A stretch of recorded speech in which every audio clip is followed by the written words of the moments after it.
How should I decide what is the right domain for me? Placements time, there was a lot of short lists, but there was also this concept of hot lists. I think people underestimate the potential of lifelong friendships that can be made here. So Naveen met his life partner at the campus itself. What is it that Google gave you that McKinsey couldn't? It feels like your job you're going to get is going to determine your entire life, okay? I think people underestimate how much learning can happen if you do case studies well. I don't know if I'll say I have an extraordinary resume, I still have a long way to go, but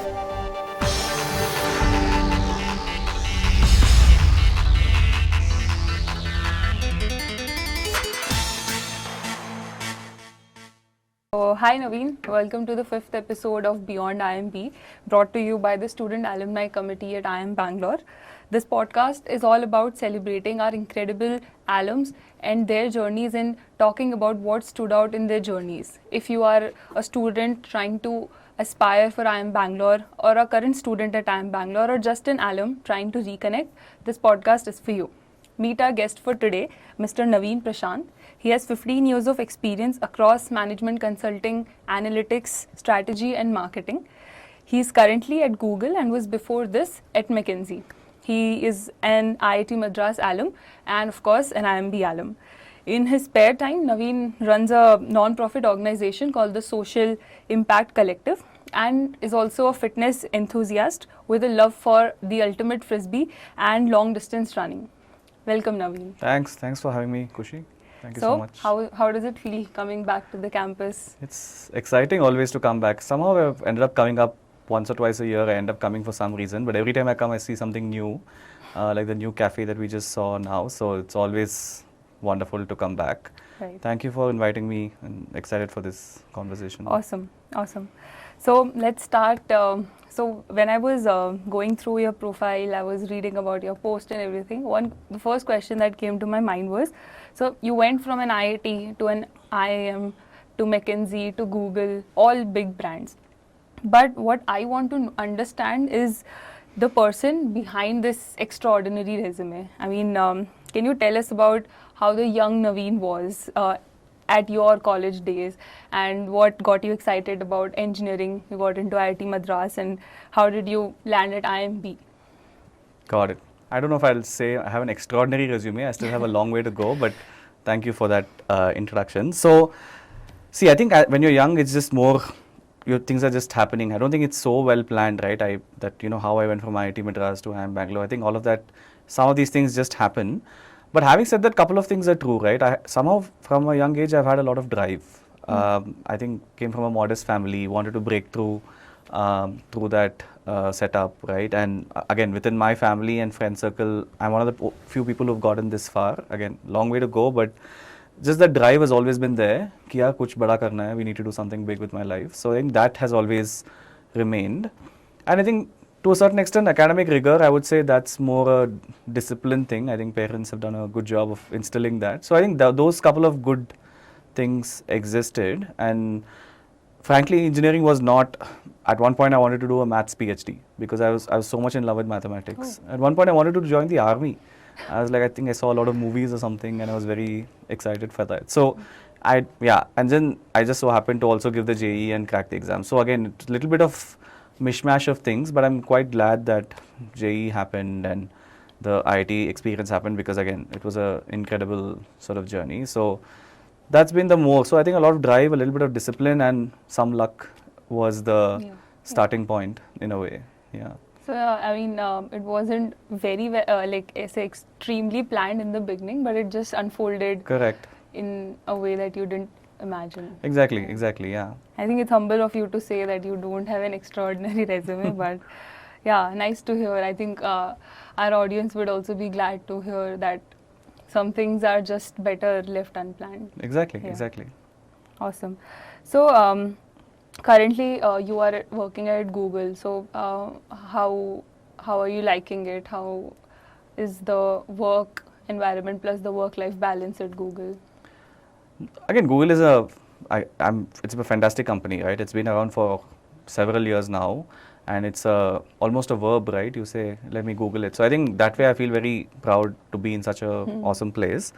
I think some of the technology adoption, I think what makes Google awesome for me is also that they try to make technology and user come together. It's not just technology development and isolation. They are always thinking, how do we bring user and technology together? So I find that space very interesting. So right now I work on YouTube marketing. So just to get YouTube to more and more users and to more and more creators to like and enjoy and use YouTube. Tough problems, but very exciting sort of workspace, right? The interesting thing is like how I came to Google was, again, like at McKinsey, it was, I was there for 6 years, I made manager. Somehow when I joined McKinsey right out of campus, I've always, in my head, I was always thinking that manager is an important layer, right? Like when you're a manager at a consulting firm, that's when the learning is maximum. You have a lot of learnings from the clients, you managing a team. So that was exciting. But then I wanted to actually go and be on the line. What I mean by that is I wanted to be in a place where I'm delivering results, I have a budget, I'm delivering an OKR. I wanted to get that experience in, because that in consulting you can just advise people and then it's up to them what they decide to do or not do. But I wanted to have a little bit more control on the end outcome. So that's the shift I was making. Again, I wanted to be in consumer tech, but just again Google happened. They were hiring at that point, so kind of got lucky there again. But that's the shift. So that instinct of wanting to deliver impact, real on-ground work, managing a budget, managing a team. So all of those things have been ticked off for me at Google. So in a sense, I've got what I came for. Interesting. Which is always good. Yeah. So yeah, currently you are managing strategy, tech part. Your social initiative is also going on simultaneously. What would you say if I had to ask the one common thread between all of these things? Yeah, no, that's a tough question. See, I would say there are two things in common, okay, between these. One is I love problem solving. Okay, I've always loved that, and I've always believed that that's my spike, like the way we say, right? I'm good at, you're good at many things, but you're very good at one thing, and that's always been my spike, right? So there'll be a common thread of problem solving across all of these. I'm always chasing big problems. Like I'm not chasing anything else after a point. So I think that's always been there. So in Google, how to make YouTube scale and how do we land it with users? McKinsey is full of, consulting is obviously full of a variety of problem solving. Even in the social sector, what I'm doing is I'm trying to help nonprofits access skilled volunteers so that some of the tough problems can be cracked with the skills that we have in the corporate sector. So I think problem solving is a common theme, and I can go on about problem solving as an exciting topic for me. I think the second thing is I've always been a desi boy. Somehow at a very young age I decided I don't have any interest in living or working abroad. I love going for projects and for vacations, but I don't foresee too much of my life being outside of India. So I think the Indian user and learning about the user, every project I do, I learn a little bit more about that segment and how they adopt technology, how they shop, how they learn, how they buy. So I think that is another thing that is exciting, whether it's through a non-profit lens or through tech in Google, that is a constant. Got it. All right. So moving on, one more question I think a lot of students would be having is that, so you had a lot of pivots in your journey from consulting, analytics, marketing. So how would you, suggest to someone like me who is still unsure about what domain should they get into, how should they choose their path? How should I decide what is the right domain for me? Like there's a constant dilemma that should I go deeper into this one particular domain, or should I try out different things while I'm in my 20s? So what is your opinion about that? So two answers to that and two thoughts, and I would love your reactions as well. One is when you're in campus, it feels like your job you're going to get is going to determine your entire life, okay? So the pressure is so high because you think this job and getting this job is so important, but actually very few decisions in life are irreversible, right? And especially at this age that students are usually in, you can always pivot later, right? You can always. So A is to take the pressure off this decision to think, should I do one, should I do the other? I think some data, some instinct, some just gut is a good enough way to decide versus agonizing too much, because this is just one of many steps, right? With a very long career that you'll have. So that's part one. But having said that, I would go back to that same philosophy, right? Like the question I didn't ask when I was in campus, obviously I was too young at that point, okay, what problems will I solve and who will I work with, right? We don't ask those questions when we look for opportunities, right?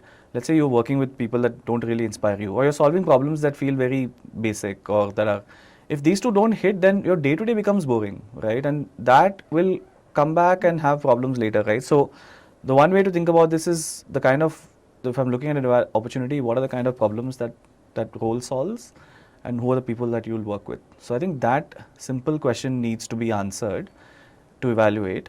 And secondly, back to that spike thing I was talking about, right? Each of us are good at, I think, one thing, okay, slightly better than others. So just knowing what your spike is, what gives you joy, what are you good at?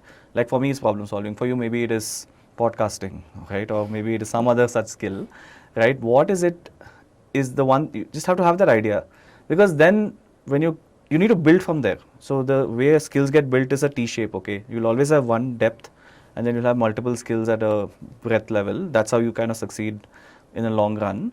But you need to build that T over time, but you need that depth to start, for others to start investing in other skill development for you. So I think, just to recap, like what kind of problems you'll solve, who are the people you'll work with, not putting too much pressure on the decision, and then somewhat mapping it to things that give you joy and things that you're relatively good at compared to others. That framework on a whiteboard is, I think, the way you should start thinking about some of this. So the consultant in you gave the framework at last. Yeah. But yeah, exactly. That's helpful. Was that helpful? Or it does okay. Give some clarity. Got Yeah. it. So yeah, you were previously talking about how in McKinsey you did not have the control of the outcome, but in Google you can see exactly how the execution and everything works. So I actually had one of these questions. I thought I could ask you that what is it that Google gave you? You've been here for a lot of years that McKinsey couldn't.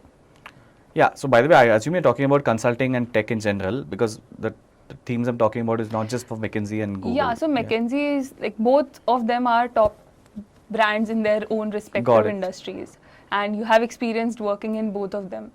So from that perspective. So I'm just going to abstract to say consulting versus others, right? Yeah. So in consulting, I learned how to run big programs and to drive change, okay? That's a skill that they really teach you, especially if you go to spend 3-4 years in consulting, you learn how to bring change. And I think that's an interesting thing. That's both data and also people. Both are involved in driving change, right?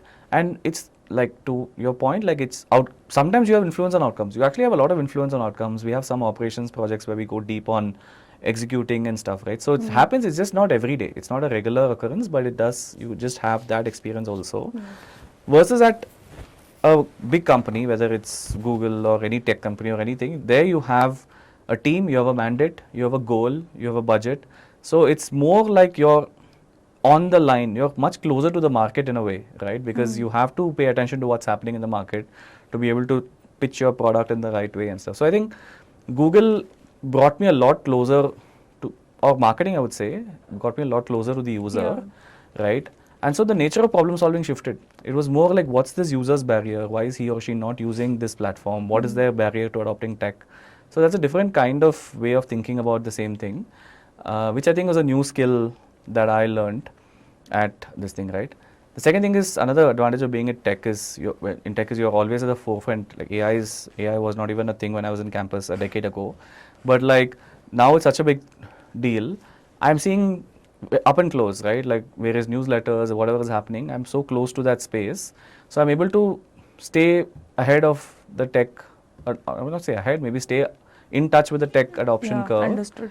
That is again something that's hard to do if you're not in this kind of an environment. So yeah, these are the two things I would say is exciting, but both of them gave me things that I was looking for at that phase in my life.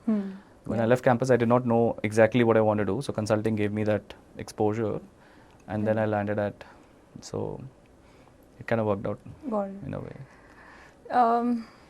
So like I've seen almost 2 rounds of placement, like our summer placement, then our seniors final placement, and now our juniors summer placement again are around the corner.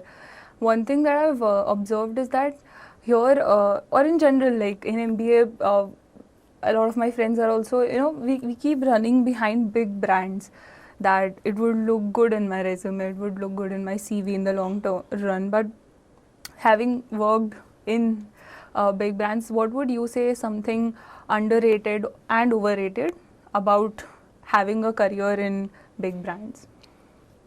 Interesting. IIM Bangalore is a big brand in of itself, okay? So Yeah. in hindsight, I feel like, Corporate. more yeah, than I that. know, but like if you're looking at a resume perspective, being here itself a big brand. So again, the big brand pressure should be ideally lesser, but I know it may not exactly be the case, right? So I think one thing that's underrated about big brands is that it attracts good people, right? Again, like you said, everyone wants to be there. So you end up working with very like good people, high quality talent, people who have the drive to do something different, right? And to really learn and become something better. So I think the crowd that you get to work with in a big brand tends to be uh, quite nice, right? And that is an advantage that these places have. What is overrated is, again, I've never been in a, I'm seeing how, the only startup experience I have is my non-profit, but I've seen my friends in smaller companies, right? I think they have a lot more agency. So they're able to be a lot more agile and nimble and get things done faster, which is something that you don't experience much because a big brand has so much more at stake, right? If something goes wrong. So there are processes in place to keep checks and balances in place and stuff like that. But you can be a lot more agile at a smaller place. So if, again, back to my thing, if that's what you're good at, if let's say agility is what you value and what you're good at, then perhaps it's smarter to go for a, you can always go to a big brand with IIM Bangalore on your resume, but it's perhaps smarter to go to a small brand and get that corporate exposure and then reevaluate for yourself. So that's my take on this. Got it. So, like, the work environment has more flexibility, like a startup kind of environment versus a corporate kind of environment. Naturally. That is the trade-off. That's the kind of trade-off, yeah, in a way. Understood. Right. What is the mood on campus? Do people want to do big brands or startups more? What is the...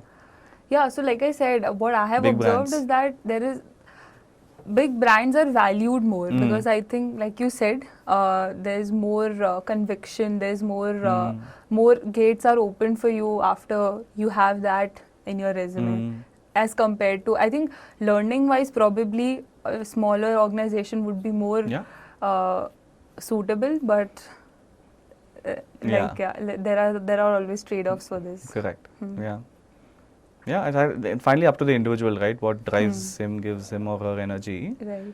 I know it's very hard to see it like that, but that's the real lens, right? Like if your day to day does not end up being inspiring, then it's just you need to find a place where the problems and the people are good. Right. And that.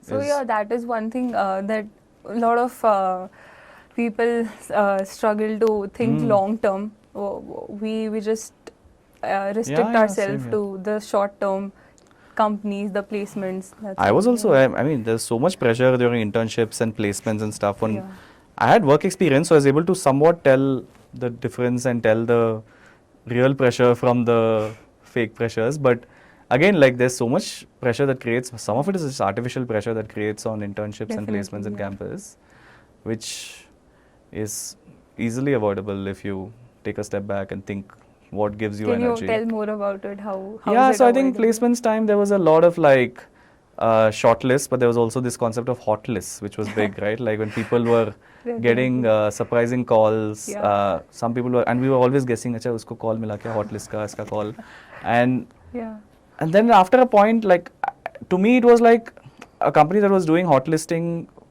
to a point. I see the advantages of it, but I was like, yeah, they are using a shortcut to attract talent, right? And I'm like, I don't want to work with a company that's relying on shortcuts that much, right? And building that kind of culture in the org. But I could see the appeal. Like it made sense. People who are obviously consulting is exactly. And I know it's day 0, but there's also day -1. There's day -2. Some of those, So all of that is just pressure cooker. Like there is really no reason. If you're a good performer and you have drive and you have skills, you will get hired. But all of this is just the pressure that builds around it, which is impossible to escape. I mean, I know I'm preaching now, but I went through the same stuff. But if there's one thing I'll tell people is that this is not the end of the world. This move is always reversible. You can always shift later.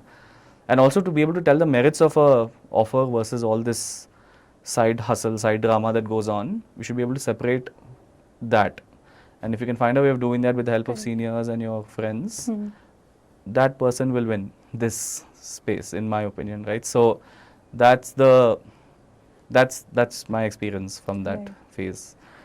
Good to hear that. It's reassuring. I think for PGP ones who are about to face their summer placements now.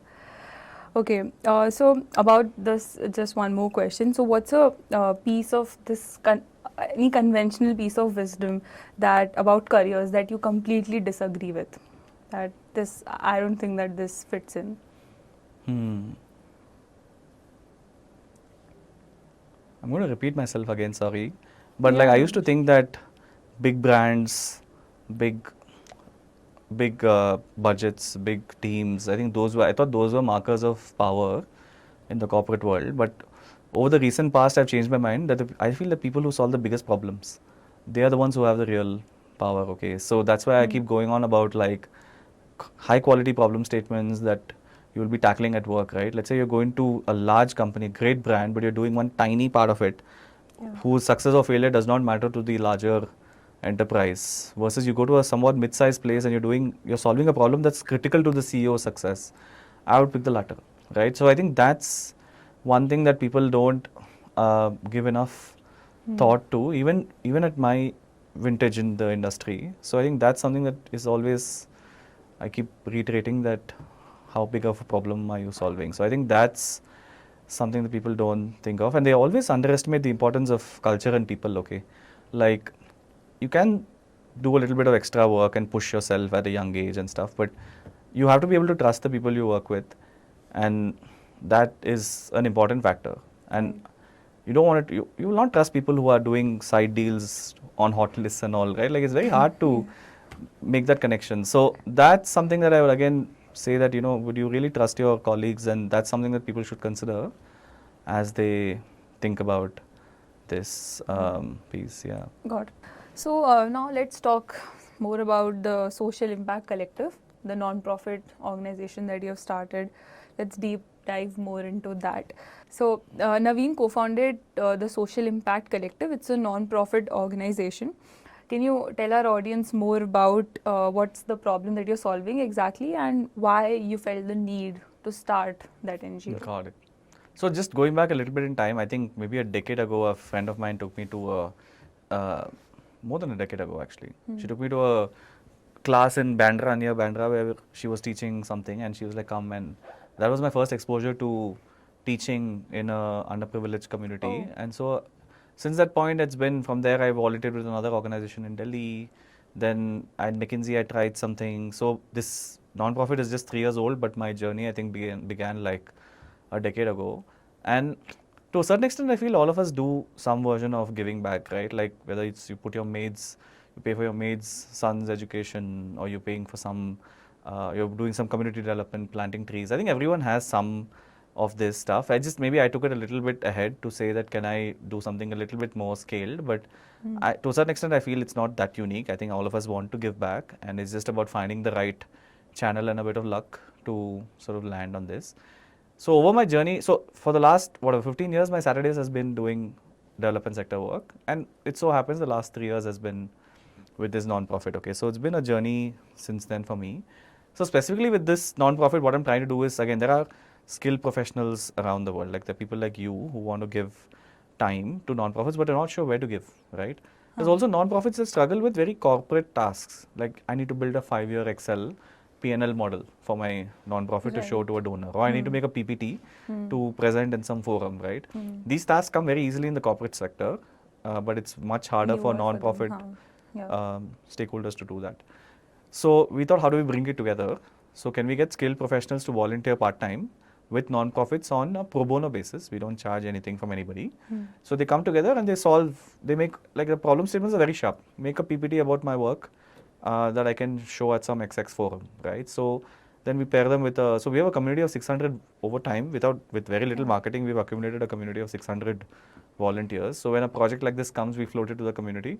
People sign up, we pick the best candidate with the right skills to solve that particular problem, pair them up for 2-3 months, and then move to the next project. So that's the model that it's a skilled volunteering model from a pro bono basis, and that's been happening. So I think we've served about 20 non-profits so far. We were 600%, still very small because we're just working on Saturdays. It's me and my co-founder Anuradha.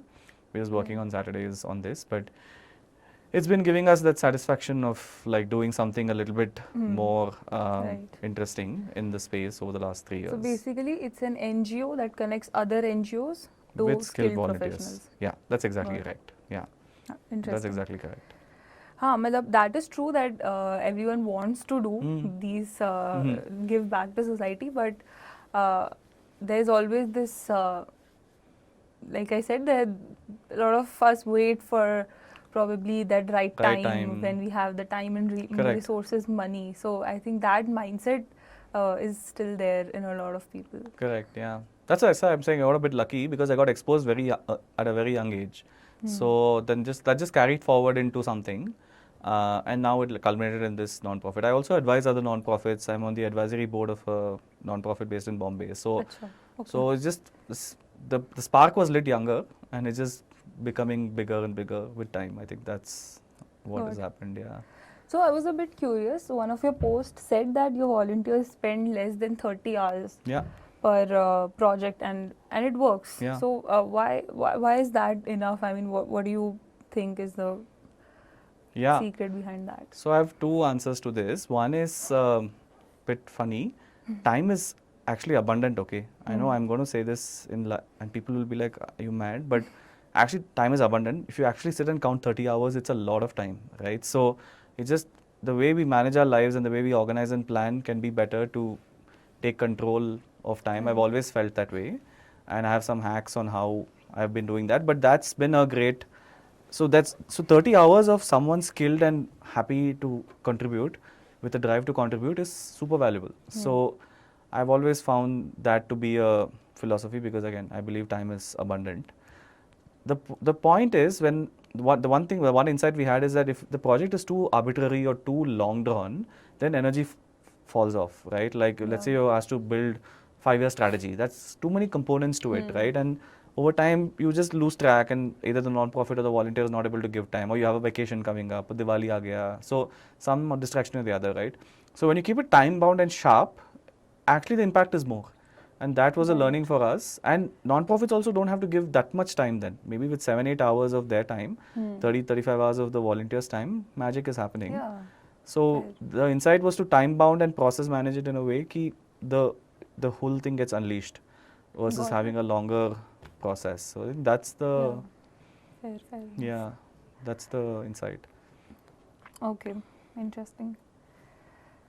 So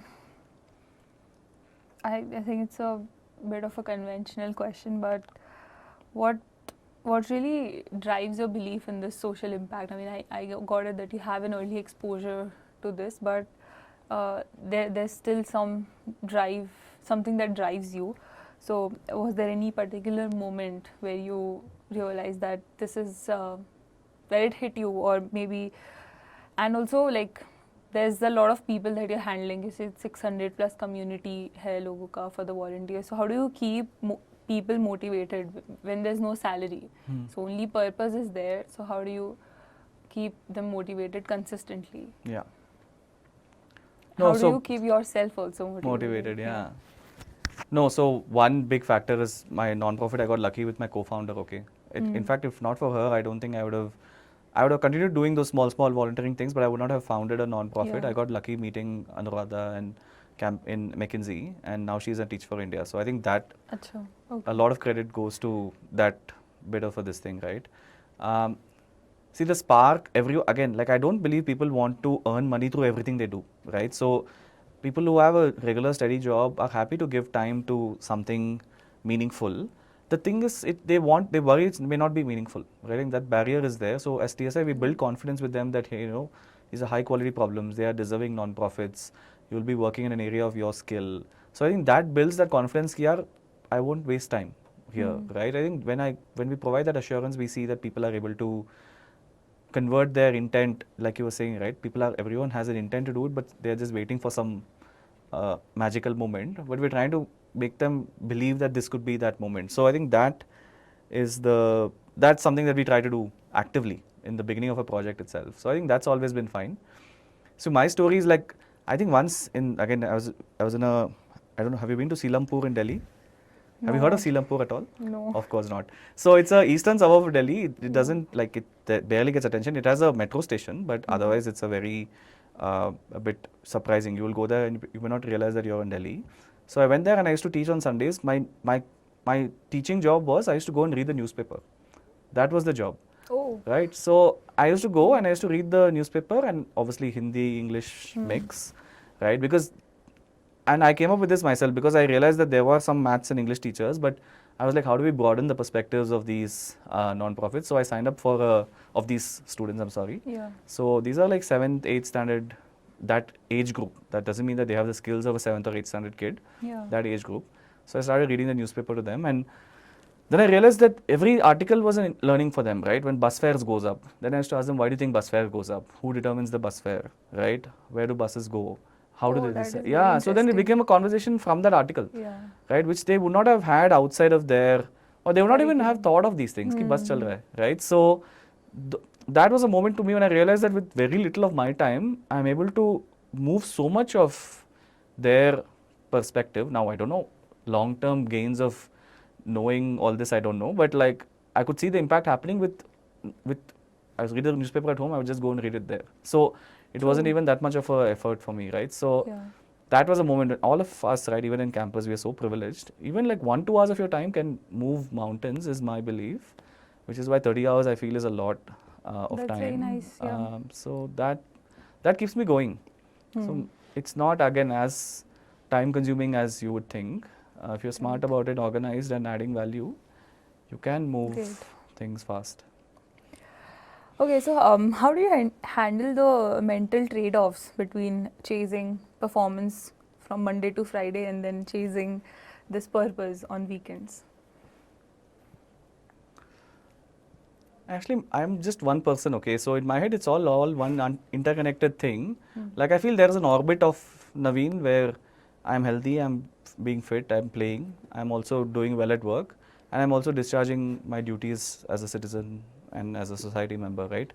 Vosa makes, it's all one unit to me.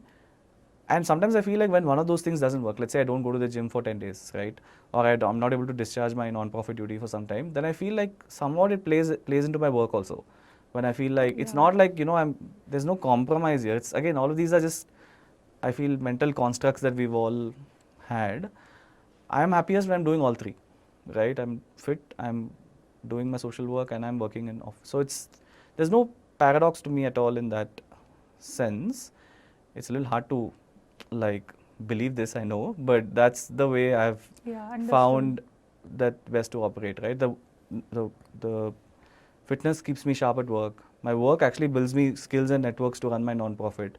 My non-profit actually teaches me some high quality problem solving, which I can take back to work. So it's all one big puddle, right? So I've not seen that kind of a trade-off happen.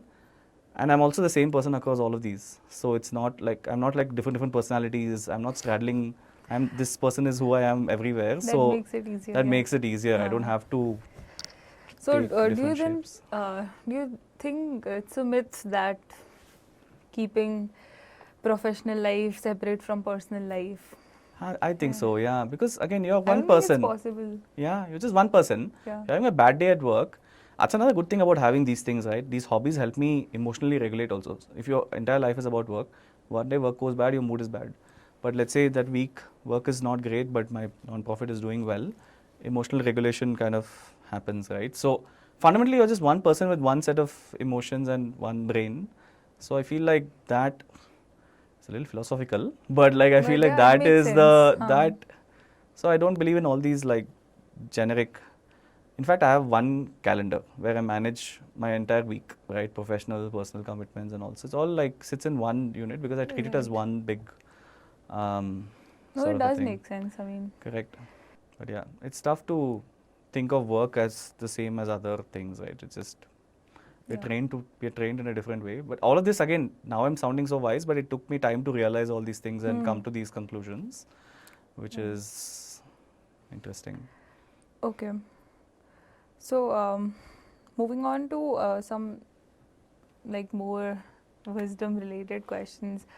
Basically, I'm just asking you for the advice on like some unconventional questions that we are at campus right now. We are students. We have some time left. So what are some of the questions that we should be asking ourselves before we start our first job or we launch our first venture in the time to come? Got it. See, one thing I'll tell you, and we've talked about this also. If you waste time now, no, you'll regret it later. Okay. So the time I had in campus, I was doing almost all the activities that the campus had to offer. That doesn't mean that one should go and do everything, but they should find one or two things that they enjoy. Is it music, maybe theater, sports? There's everything. There's something for everything here, right? So being idle in campus is something I don't advise at all, because for sure you'll regret it later. Ki, "Itna acha time tha." You will not get this Yeah. kind of time again. So that's something that I would strongly advise against. Okay. So I don't know what's the unconventional sort of question here, right? I think before you get into the jobs, the merits of a job are what they are. I think you get into a job, you have a Yeah. hobby, something like that, you figure that out, right? The one thing that you can't get later is the fun that you can have here, right? And meeting of new people. You'll never have 400 talented people in a room again for a long time, right? Like, it's like your own, like, your personal, Yeah. like, I believe everyone like has a personal board, right? Like, you have, like, the people who help you with big decisions in the future, they're all here somewhere in this campus, Yeah, right? batch size is now 600, by 600, the way. sorry. So within the 600 there are 5 or 6 of your lifelong friends are hidden, right? So I think finding some of those friendships and finding some of that joy through the activities that the campus has to offer, that is something that I would not ever discount. Like, that's something that we should do. Of course, academic pressures will exist, placements will be placements, right? So, but making time for that, stop and smell the flowers kind of a thing is difficult but important, I feel. Fair. Yeah, we'll try to It's not easy. cover. Yeah. Actually, just not intuitive. I think it's easy once you get to it. Just once you. But there's always this thing now. I know it's overused word, but there's always something that you will be missing out on Correct. doing. There's always FOMO. If you are there, you won't be at another place. So, as students, we have to make those choices. Those choices. What do you feel FOMO about? Like, for example, if I'm partying on a weekend, then I'll be missing out on studying. If I am studying, then I'll be missing out on socializing. There's always some event going on the campus, almost every weekend. Yeah. It is practically not possible to attend each of them. Correct. So, in that sense, yeah. I also don't think I did everything on campus. Maybe that is a good point. Like, whatever I wanted, whatever I thought I might be interested in, I attempted, right? Like, sport was something, I played 5 sports in campus. Table tennis, squash, tennis, ultimate frisbee, and I'm forgetting a 5th, right? So I was, Nice. like, I made time for things that I didn't attend every single event, but I did go to some lectures. I don't know how attendance is like. Back then it used to be like difficult to get people to attend some of these guest lectures that happen. I used to go to them. Yeah, Quite interesting. it's still the same. Still the same. Okay. Yeah. Exactly. But it's just, yeah, somehow made the time to do things that I liked in campus, which is amazing. Yeah. Got it. Going back to your Google and McKinsey experience, I wanted to know, you have worked in McKinsey for a lot of years. You had good enough amount of experience. What was it that really made you switch from consulting to this marketing oriented role? Why didn't you think on going on further levels at McKinsey itself? Yeah. No, like I was telling you, like in the beginning when I joined McKinsey itself, the plan was, joined consulting, the plan was to be a manager, because I always somehow I believed, I think my mentors and friends told me that manager is where you learn the most, right? You mean the partner that is there no. in consulting? No. So manager is like 2 levels below partner. Okay. So it's manager, Got then it. associate partner and partner. So, but somehow in my head, I always thought I should get to manager, and that was the temporary goal of joining McKinsey as well. So that was not so much logic behind it, but that was the thinking at that point, right? But like I was telling you, I was missing as I went through my career, I was missing that getting on the line, delivering impact, having control of the end outcomes, right? I was missing that a little bit, right? I'm actually I'm a good operations guy, I feel. Like I'm good at getting things done and driving on ground change. I was not able to exercise that part of my. Now many people enjoy consulting. Like it's great problem solving. You create a lot of impact. So if you enjoy that, it'll be fine. But the one thing I was thinking is that can I go out and get some of that experience? I can always get back to consulting. I don't know who will hire me, but like there's always other roles in consulting. There's expert roles, there's experienced operator roles. So that will continue to be open.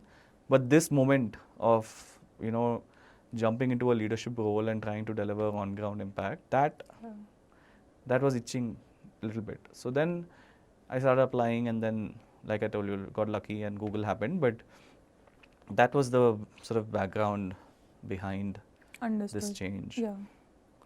So, Naveen, just a follow up on one of the questions that you said, I was thinking about it, that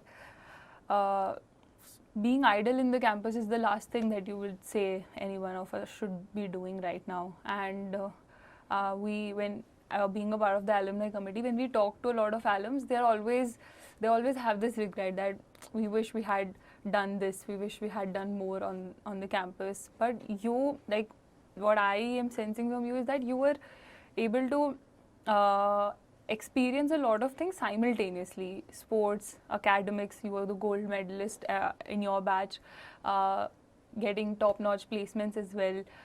You even got, for our audience who do not know, so Naveen met his life partner at the campus itself. So how do you make time and divide time for all of these things simultaneously, managing this at the campus? Interesting. See, I think three things are coming to my mind actually. One is I know academic load is heavy, but like I said in the beginning, right, I've always been very strong, okay, on the analytical problem solving side. So I used to make sure that I had enough of those courses in that side that I can knock off relatively easy. So academics was not so difficult for me, like quant, operations, some of those courses I was able to, I'm just giving a hack in a way, but I think that helped me make sure that, not every course that I signed up for as an elective was a fight, right? There was enough courses where I could do well. I'm not picking chill courses. I'm picking courses where I can do well because I know what I'm good at, right? And then there are 2 or 3 courses where I need to push myself, like to sort of a do balance more. Of electives. So that made sure that academics was not more than 60% of my life in campus, okay? Placements, again, like I said, I got PPO, so that kind of helped as well. I think the real thing is I'm back to that point of not being idle, right? Like you're actually idle a lot, even if you're very, very busy in campus, okay? You're just chilling or watching Netflix or doing something like that. Yeah.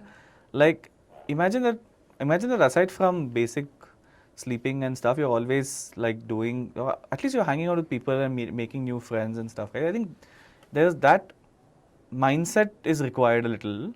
There's no way to get past that except to sort of little bit fake it till you make it, right? Like some days you're just tired, you're like, go home, but just go and do an activity or go and do play a sport or something like that, right? And somewhat if you feel, because I used to derive joy from all of these activities, but the starter problem is always there. You're like, okay, I can just take a nap. Instead of that, why should I go and play some sport?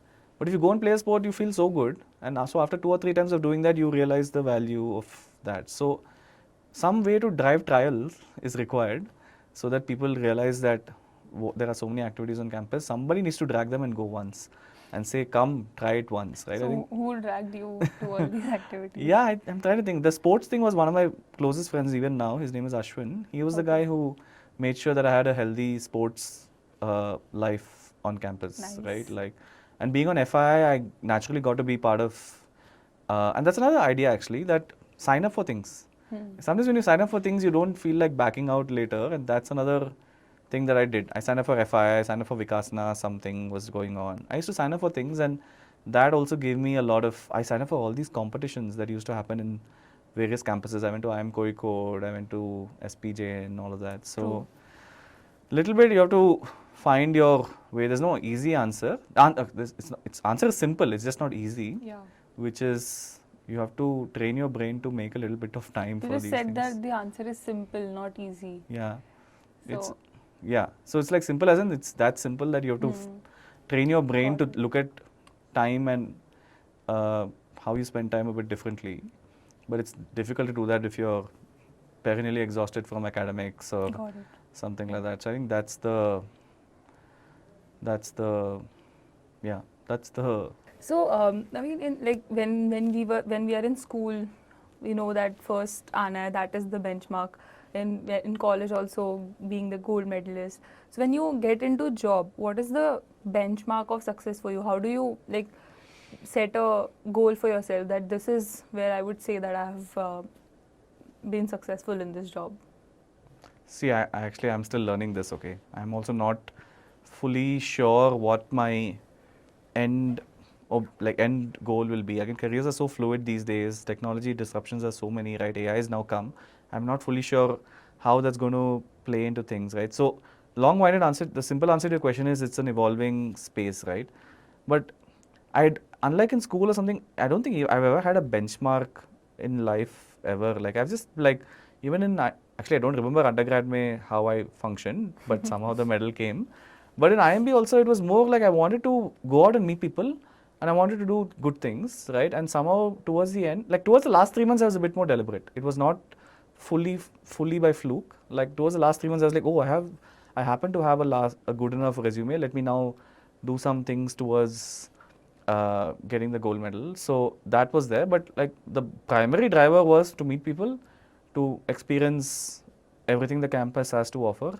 Not everything, as many things as the campus has to offer, right? And yeah, actually these were the only two motivations. So that was a motivation which just ended up in a, so even a job, I feel like again, I'm always chasing big problems, I'm chasing interesting work, I'm trying to work with good people.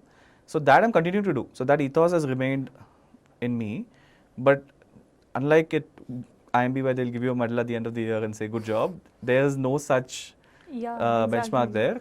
But what will help is if you know that you're heading in the direction, like let's say you have a long-term career destination in a way that this is my dream role that I want to go to, and if your current job is pointing in that direction, then I can imagine you'll feel a sense of accomplishment. But that again, I'm figuring out what I want to do in the long term and where I want to go. Yeah. So, but that should be the definition in a way. Where do you want to go and how far have you gotten? Very difficult questions, but that should be the benchmark. Right. So looking back at your time at the campus, what do you think are some of the underrated joys of campus? Something, campus life that you think students today should be really making time for? I mean, I got it that talking to a lot of people is one thing which everyone emphasizes a lot, that network in MBA. But apart from that, yeah, so I'll tell you three things, okay? So one is I think people underestimate the potential of lifelong friendships that can be made here. Like you said, I met my life partner here, but even if I didn't, some of the friends I met here, I know they're not going anywhere for a long time, right? I think that's something that's people underestimate, that this is the final time you'll be able to hang out in such a big group and make friends, and so that is something that I feel is important. Second is I think people underrated thing is that field outside, okay? That field is so good, like you don't find that kind of like public space to play or to just hang out or just sit and chat, right? I feel like we all like we end I up think the overall infrastructure itself is amazing. underrated. Is amazing. Yeah. So I used to do a lot of walks and all with my friends. One of my friends was a tree. He used to know the names of all the trees and all. So he used to go and he used to tell me this tree, that tree. I was like, okay, I don't remember even a single tree name, but I was like, that was, so he had found that joy of like birds and trees on our campus. I love that field a lot because that's when I started playing ultimate frisbee, which is a sport I still play whenever I have time. But that I discovered here in campus, and I really am thankful to campus for that. On an academics thing, the one thing I feel is underrated. See, again, the courses are hit and miss, okay? You'll not like every single course. Not every course will be awesome. But the courses that had a lot more case studies, right? That is a life skill, right? I'm realizing after going to corporate only that when you're doing case studies, right? Like you're actually looking at a situation, let's say some company is turning around. How do you think about it, right? That is as close to real life as it gets, frankly.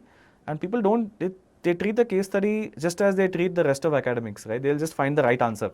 ki yaar, this is the answer, let me try to write that answer down, versus really applying yourself to think, what would I do if I was that CEO? How would I turn around this company? Or how would I navigate this cost transformation program or something like that? I think people underestimate how much learning can happen if you do case studies well, right? And I think I did a strat course, I'm forgetting the prof's name, but he used to do a wonderful job of like teaching us how to approach case studies to the point that the answer is immaterial. It was more about like the approach and the learning. I feel like that skill has held me even today. Got Like that's something that I feel people should not underestimate. So yeah, case studies, grounds and campus, and friendships. Got it. Yeah. Awesome. So this was one question in general for not just the students of people and the aspirants, but in general, that if someone is they're unsure, they're feeling lost, or that they feel that they're behind in their journey, because there's always comparison with your folks around. So what would you tell them how to navigate that feeling? I just want how would you face such a situation? I don't know if you have faced this being that. Yeah, no, I was thinking like, yeah, so when I came to campus with 4 years of experience, at least back then the average age experience was like 2 years or 3 years. So I used to be one of the older folks on the campus, right? So at that point I used to think, oh, should I have come a couple of years before or something? That would have been maybe smarter. I did give CAT a year before, but I didn't make the cut. So that's one thing I remember feeling. And when I came into campus, there was something called ABG scholarship. Is it still there? Yeah. The first, yeah. I didn't get the ABG scholarship. I was not in that first top 20, 30% or whatever that is, right?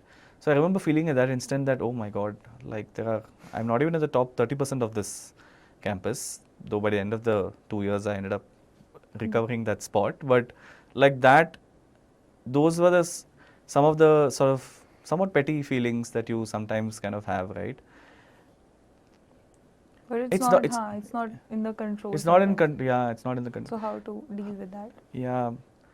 No, I think two ways of approaching this, I would say, right? One is just if you know yourself well, no. I think that itself is a bit of a I did a 10-day Vipassana. Have you heard of Vipassana? The meditation session. Again, that's a little extra intense, but like even like 15 minutes meditation, there's so many apps now out there, right? I found that through Vipassana, I was able to learn more about myself, right? And through meditation, I was able to do more of that. You don't even know what you don't know, right? So like for me, I know what drives me and what does not exactly, what I don't really much care for. And some of that thinking does not come unless you invest that thinking in yourself, right? And it could be any form of meditation. Walking around campus is a meditative thing, right? Like people don't give enough time to that. So I think that's one philosophical way of thinking about it. Then you know when you're actually in trouble versus just some fake emergency, right? Like I feel like 80% of the times we feel down or left out or let down is just like it's just passing, right? Superficial. Maybe 20% is real, actual problems that need actual solutions. 80% is just like your mind is playing tricks on you. So being able to separate that 80-20 is, I feel, somehow one has to learn that using some combination of investing in oneself, right? So for me it was Vipassana, for others it would be something else, but that is you went into Vipassana before? No, after, just between Google and McKinsey, I had a break. It's very difficult. I mean, it's difficult, yeah. It was a tough thing, yeah. For the first 2 days I was like, oh my God, like what is happening? But I'm glad I did it because now it's a part of my life. So being able to tell the fake from the real is part one of crisis management, I feel. The second part is, I think, again, I'm going back to the same thing of like talking to people. Like your friends are such, they know you so well, right? But we don't have to always go and talk time pass stuff, right? You can go and ask some actual questions, right? Like recently I was having a career chat with a friend of mine, very close friend.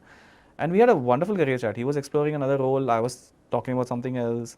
It was a proper, like, long 2-hour discussion where we got through a lot of content, right? I think people try to like sort of live with, or you feel like, oh, if I ask for help or if I go to a friend with a problem, what will they think and all. But that has always kind of worked with me. So every time you feel down, it's always good to talk to somebody you trust, sibling, family, friend.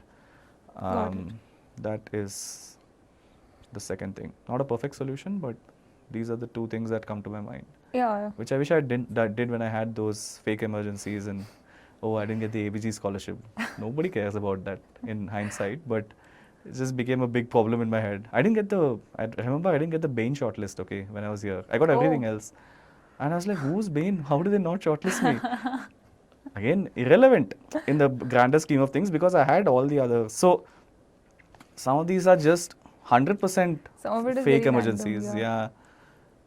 So if you don't realize the fake from the real emergencies, then your problem solving is going haywire. No, you don't know what you're really. So I think that Right. is like health is a real emergency, in my opinion. If something's wrong with your health, you should solve it with full force, right? So those kinds of things is what I would. Oh, okay, so following up on this thing that you said, fake emergencies versus the actual emergencies. So mostly in our generation, there's a lot of like mental health is a hot topic today for a lot of us. Anxiety, stressed feeling of stressfulness, even in the like smallest of things, being it academics or personal relationships.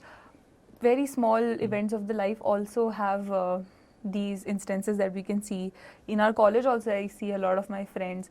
So what would you suggest, or if you ever face this, or if you see your young people around you facing it, what is the advice that you give them generally, and how do you think one should face this kind of feeling? Actually, frankly, I didn't have, like, I got introduced to this whole mental health and importance of that I learned a little late in life.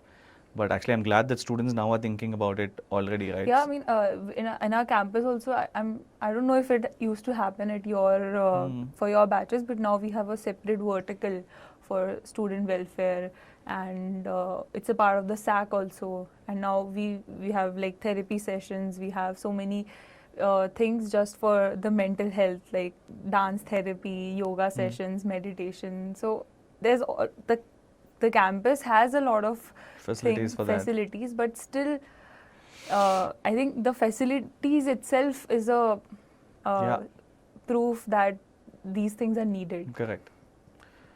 See, and it's natural, right? Like, I mean, again, tech is evolving a lot, right? But like, you have a lot of distractions now. Several stimulus come through the day. Like, sometimes you're stressed and you're not sure why. Like, is it because of the war that's happening? Is it because of something in your life? Is it your stomach is upset? Like, you can't really tell because there's so many factors at play, right? Like, and it's hard to tell. All of this I learned a little late in life only, that solving for mental health is I was always a sporty guy, but solving for physical health and how important physical health and mental health together is as a unit, I think that I learned later in life. So I have three things coming to my mind, okay? And again, everyone's journey on this is very different. One is I feel like just generally reducing stimuli is helpful, okay? Like I try to not touch my phone. It doesn't happen every day. I try to not touch my phone from 10 p.m. to 7 a.m. or something, right? So that I'm not sleeping with my phone and I'm not waking up when the first thing is my phone. Like it's a small hack. There are many better ways of doing this as well, but it just reduces stimuli and allows me some time to just digest the happenings of the day. Let's say unintentionally I've said something rude to someone or something like that, right? Like I need some time for my brain to figure all of that out and give me an action plan. So I think just cutting off stimuli has always been a good first step to me, right? Second good thing I do is on the days when I feel a little off, I don't take any big decisions. I actually don't even like talk too much and all. I just like let it pass, because when I sleep and wake up the next morning, then the merits of the case are clearer in my head. Again, like I was saying, right, there's a lot of fake versus like your mind creates some random emergencies versus actual health or other emergencies, right? So the distance allows me to sort of separate and think so I think that again practice has been helpful. I think we spoke about meditation, right? I learned later in life. I used to start with headspace and calm and all. But then when I went to Vipassana, I realized I got a little bit more awareness of myself. And that is invaluable, right? Like I know what works for me, what doesn't really sit with me, right? Like, so Vipassana was a turning point in my life in this mental health sort of a space. And I think the last underrated part of this is that productivity, okay? Like when you feel useless, that's when I feel like some of these factors can affect you more. But if you're creating value, you're having fun, you're doing well at your work. So finding a way to manage time and deliver what it is that you want to deliver and create impact, I think that's a dopamine high in a way which you can't replace easily, right? Like if your work is pointless or you're not really getting anywhere, then none of this stuff will recuperate that, in my opinion, right? So finding your productivity mantra, I think, is again an important. So to summarize the 3 points, the digital detox, letting that feeling sink in, trying not to avoid that feeling, correct, and knowing yourself better through meditation, and yoga, stuff, and other things. Productivity, like you mentioned. So, how do you keep yourself productive? It's consistently. I mean, on some days you do feel that I've done a productive work, but consistent productivity throughout the week. How do you plan it? I have a very geeky answer to this, which is I used to in campus. My friends still make fun of me. My batchmates from campus. I used to calendar everything. Okay, and calendars were not that like people who came from corporate were familiar with calendars, but many people were not. And I used to calendar like 15-minute, 20-minute blocks and stuff. And they used to be like, this guy's crazy. I still run my life on calendar. So what happens is every Monday morning I wake up, I'll start Monday early or I work a little on Sunday evening. I've calendared my full week. I'm not just talking work. I've also planned my workouts. I've planned any people I want to meet, Friday dinner date with my wife. And there are 0 calendars on Sunday. So there is nothing on Sunday. So that Sunday is my off day. Like I can do whatever I want on that day. So I don't plan like that much also. But Monday to Saturday is kind of planned, right? Yeah. Now the advantages of this are the following, right? Like once there's a plan, you're kind of just following through with it. I'm not getting back on a Wednesday night and thinking, should I go work out?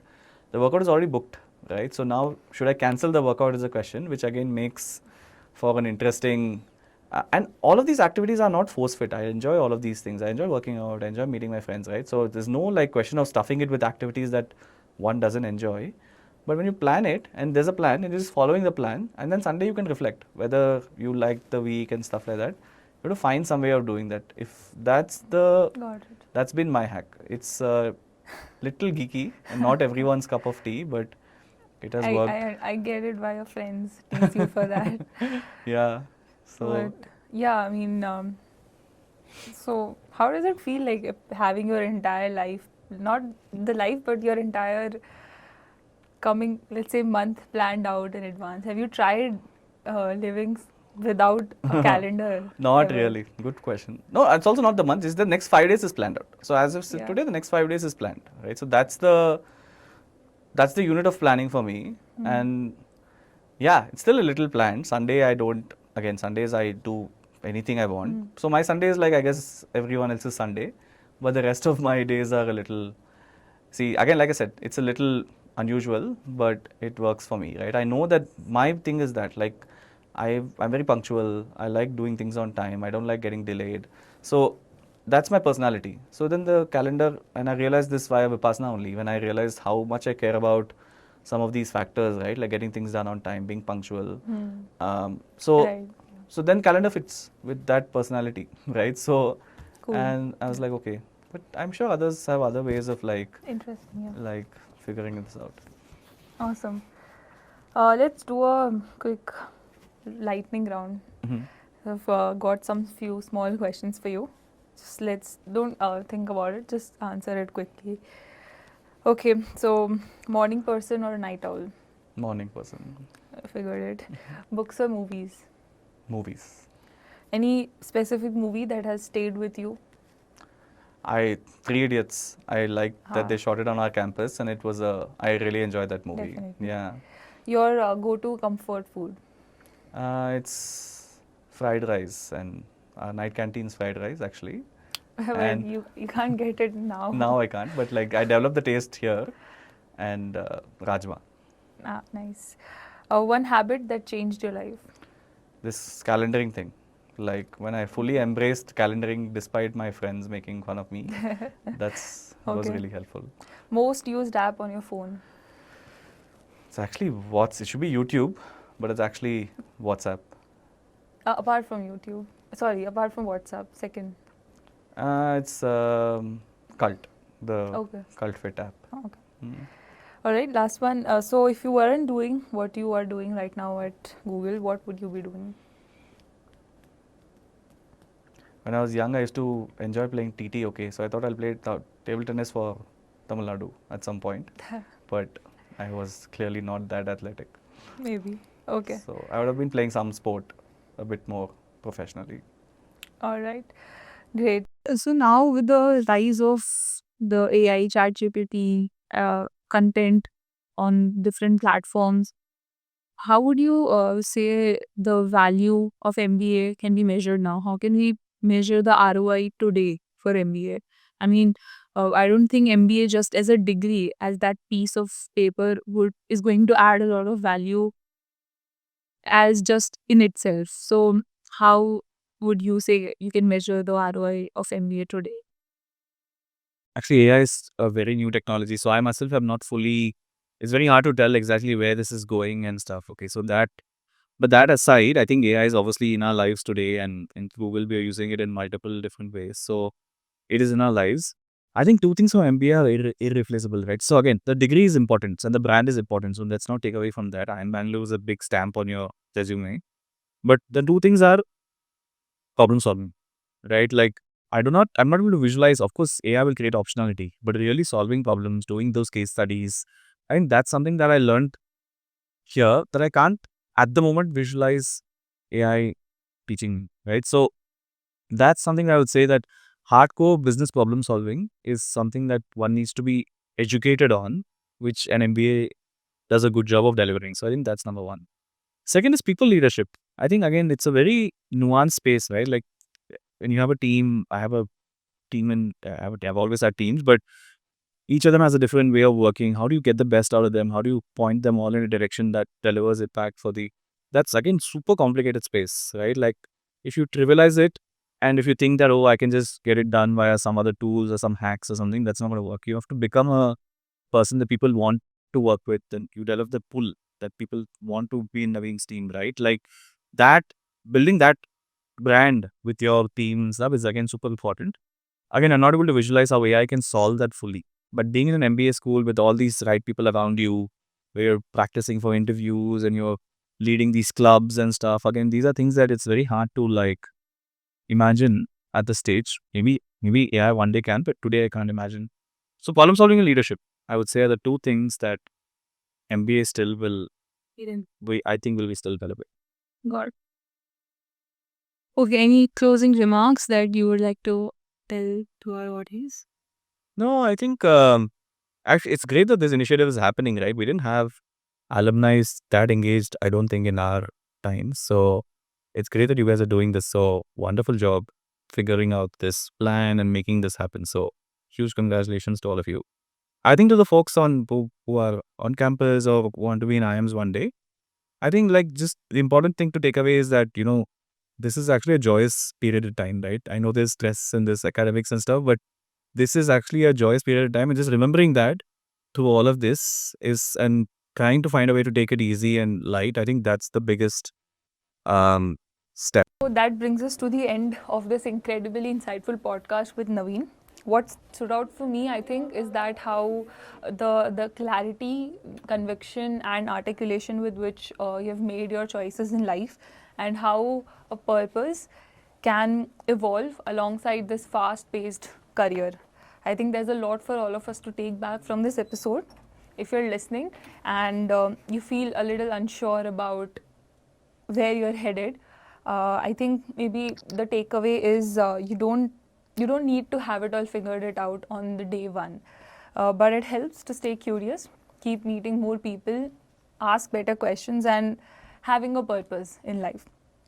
Naveen, thank you so much for joining us today and sharing your journey with us. And to everyone tuning in, thank you for being a part of this conversation. We'll be back soon with another episode of Beyond IIMB, where we meet more alums who are redefining what success looks like on their own terms. Until then, stay curious, stay kind. Thank you.